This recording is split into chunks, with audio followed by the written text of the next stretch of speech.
On this edition of The Correspondents, the Democratic Party makes history as former Secretary of State Hillary Clinton becomes the first woman nominated for president by a major U.S. political party. All this under the watchful scrutiny of the entire world. VOA was at both conventions. We'll talk with reporters from some of our language services about why viewers are tuning in to this election.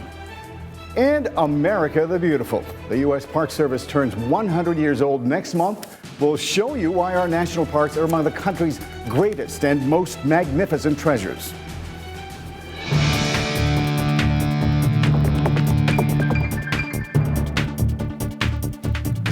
Hello, and welcome to The Correspondents on Voice of America. I'm Arcega in Washington.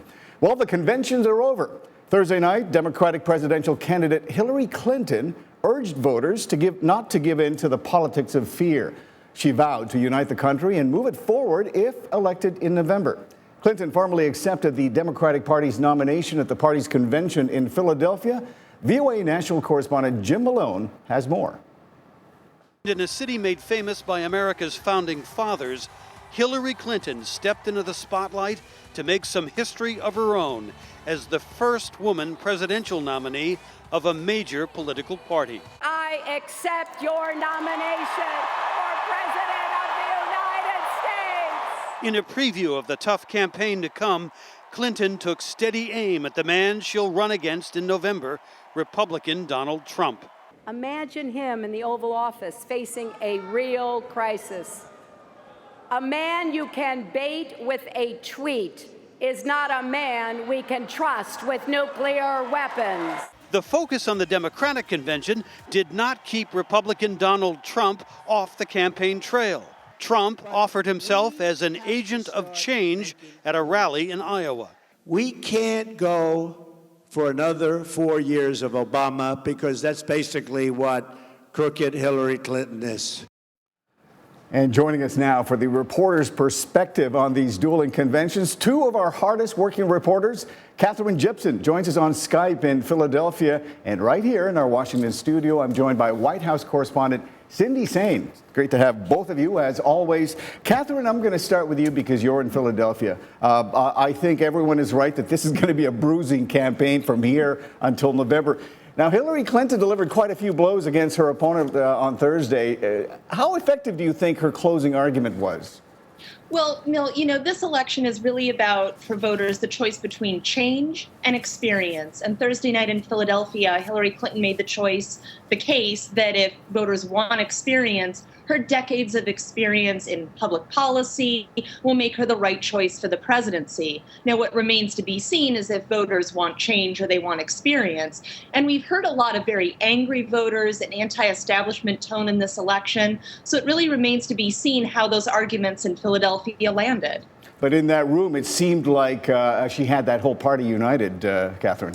She certainly did. She did a wonderful job of bringing around those Bernie Sanders voters that we heard from earlier in the week at this convention. Some of them very upset, some of them feeling like they hadn't had their arguments and their policy feelings included in this convention. She really made an effort to bring them in and say, I want that progressive agenda as part of my time in the White House. Okay, let me turn to you, Cindy, our White House correspondent. Unlike the previous convention, Donald Trump, Hillary Clinton had quite a depth of speakers, a lot of very effective speakers, including President Obama, who I thought delivered one of the most, effective passing the baton speeches.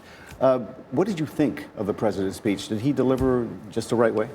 I think he did, Mill. I think Hillary could not have asked for more. He even said that Hillary Clinton is the most qualified person ever to run for president. He said, sorry, but including myself and Bill Clinton, who was, of course, in the room and applauded heavily. So this is a popular, still quite popular, two-term president, giving a full-throated unequivocal exactly, support. complete support. And to a former rival, too. To a former rival. And his speech was very well received. I was on Twitter a lot and social media, and I saw some Republicans, some conservatives, some that belong to the so-called Never Trump faction saying, wow, this should have been the speech at our convention. Right. This is uplifting, this is patriotic, this is strong on defense, and it seems like the Democrats are moving in now to that center. You know, they were American flags waving and everything, so I thought it was very effective. They sounded more like the Republicans of old, is what I noticed. But Cindy, I thought one of the most effective attacks against Donald Trump came from the father of a soldier who died in 2004 in Iraq. I think his name was Captain Humayun Khan. Now, he was accompanied by his wife, Humayun's father, Khizr Khan, a self-described patriotic American Muslim, had some very pointed words and a question for Donald Trump. I think we have a bite right here. Donald Trump, you're asking Americans to trust you with their future. Let me ask you, have you even read the United States Constitution?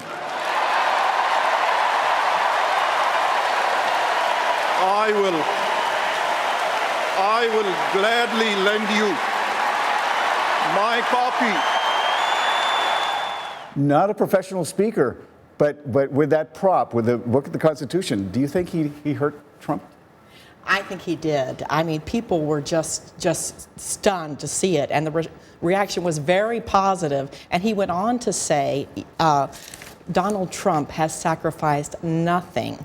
And there again, I saw on social media that conservatives were reacting, and they were saying, you know, we would go with him every day of the week and twice on Sunday other than Trump. So the fact that his son was lost and apparently was a hero and saved other service members' lives in the Iraq War. So it was very effective. I think we may be seeing him on some Democratic ads. Yeah, I think it tightens up this race even more than it is already. Now, Katherine, that was, of course, all part of a coordinated and very strategic one-by-one attack against Hillary's rival, Donald Trump, questioning his fitness as commander-in-chief, messages about his sanity or questions about his sanity. But I'm wondering, do you think the message from all of these speeches will resonate outside of that stadium in Philadelphia? Well, you know, Mill, I was on the convention floor for many of these speeches and for Mr. Khan, which was an incredibly powerful moment. I think we heard from a lot of different speakers, Michelle Obama, Joe Biden, President Obama, who all got in their hits at Donald Trump. But I have to tell you, that moment with the father talking about his son was incredibly powerful. And I think when you have that kind of human moment on the convention floor, that moment is going to be played and replayed throughout this election season. Yeah. I think it's going to have a lot of life in it. And Cindy, you know, what was interesting about this four-day convention, that it started out with a lot of questions about unity within the party. There was this deep rift that had developed, especially after the emails, the leaked emails from WikiLeaks came out. I'm wondering, do you think, watching these 4 days, did Hillary succeed in perhaps bringing in some of those Bernie or bust supporters into her side of the camp? Well, I think she did for the most part, Mill. I mean, I know there's still some lingering resentment, and there are some lingering holdouts. There's Jill Stein of the Green Party, who's telling people, you know, you can't vote for Hillary Clinton.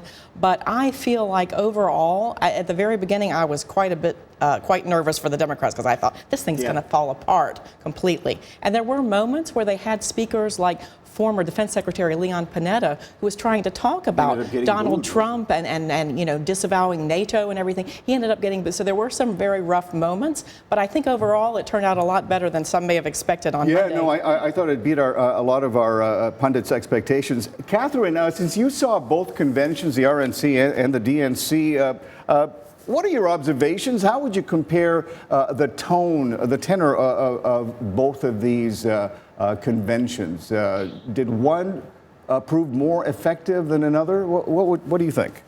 What really struck me was being in Cleveland at the Republican National Convention, there was a sense of the different elements of the Republican Party. You know, we've talked a lot about how there are all these different factions and wings, how the Republican Party is really looking to form and shape its identity. You got a sense of that on the convention floor in Cleveland, whereas in Philadelphia, you had more of a sense of a united party, a party that's already looking forward, while the Republicans are still looking back and trying to figure out how they got to this point. I think that's really telling about where each party stand right now, headed into November. Okay, Cindy, this segment is over, but I just want to ask you very quickly, do you think Hillary Clinton is going to get a bump out of, in the polls after this?